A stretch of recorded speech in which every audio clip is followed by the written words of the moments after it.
person, they feel some kind of obligation to follow the instructions, right? And I've had notes left that I saw this or saw that, and I've had it where I'm approaching the stand and I see the guy start packing up and getting out, okay? And that's good. And if the guy isn't getting out after reading that, you know you got a problem. You know you got a real problem, okay? So that's helpful. I hunt almost exclusively on public land. When I'm out of state, I usually hunt private land, but in Florida, I hunt almost exclusively. I don't think I've hunted private land in Florida in the last 15 years. Chappies. Oh yeah, with chappies. Okay, but that's not really hunting. That's just like assassination. There's a Chappies Outfitters down by Lake Okeechobee that we go in the summertime to get some hog meat. Basically, it's assassination because they have feeders. Hogs come into the feeders, pick out which one you want, shoot it. It's not really hunting. To me, it's assassination. Can I throw something in there before Dave gets here? He's walking, so yeah, he'll be a stand minute. up and address.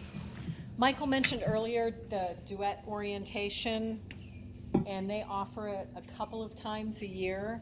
It's a wonderfully managed program. It's one of the 2 county programs, I think, I don't know. in all of Florida.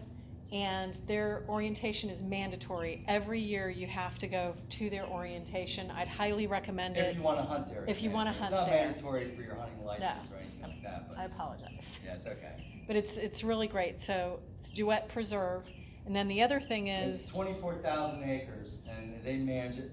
Literally the best managed public land that I've ever been on. And I've been on a lot of them.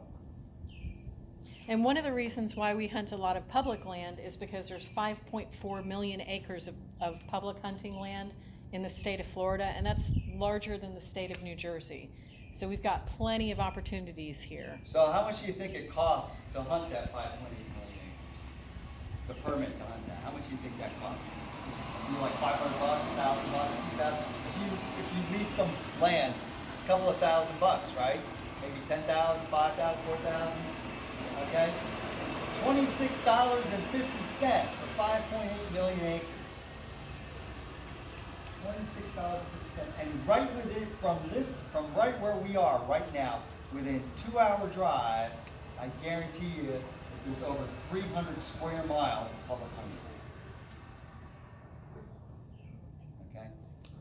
Webb, that's 100 square miles, 64,000 acres. That's 100 square miles right there. That's just one. And then you got the Yucca Pens unit, which is just right across 41 from there, which is about an hour and a half from here, an hour from here. And then you got in Venice down on River Road, you've got Miami State Forest, which is 5,000 or 6,000 acres. You've got 8,500. Okay, thank you. And then you've got Green Swamp, Upper Hillsborough, Richland. All of those are about 200 square miles. So there you got your 300 square miles right there. Within 2-hour drive. This spot right here. Now if you go a little farther and a lot of them allow camping for free. You know? Ocala National Forest, 382,000 acres. That's 500 square miles. A square mile is 640 acres. So it's easy to do that math, you know? So 64,000 acres, that's 100 square miles. So yeah, there's all that public land. Now, where was I? You were going to ask him if there was any questions before Oh, Dave got no, I here, gotta or- make sure I got everything. Oh, other non-hunters, okay?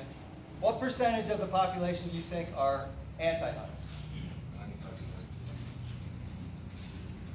Do the opposite of that. About 5%. Anti-hunters. And then what percentage of the population are hunters? About 5%. Okay? So about 10% of the population is totally for hunting, and 5% is totally for, totally against, right? 5 each. Now that 90% are what we call non-hunters. They're neither for it or against it. They're kind of like it be swayed either way. So that's why the hunter's image matters. Because what do non-hunters do? Vote. Vote. They vote. And in some places like California, they've done stupid things like outlaw mountain lion hunting, and now they got a problem with mountain lions killing people. Okay? When it was legal, they didn't have any problems with mountain lions killing people because the mountain lions that were aggressive died young. Like that. I planned it that way, that was awesome. All right, so here's the thing. I have a friend, Lori. Anybody ever hunt Avon Park? Okay, so Avon Park has this thing called Top Gun. You know about that? No. Okay, so the Top Gun is if you kill a deer over a certain size, they give you this hat that says Top Gun. Okay, and it's they put you in a register that if you killed this big deer, Top Gun. Well, Lori took up archery in the summertime and got good at shooting a bow and went out hunting on her first day out to Avon Park and shot a deer that got her a Top Gun. Now, how do you think Lori felt about it? Proud, like She a was pro. really proud, right? Yeah, I mean, wouldn't you think you'd be like really happy that you got this amazing deer on your first day, first morning, like first hour? Oh my God, how does that work? She must be living right? Well, she has a friend, Stephanie.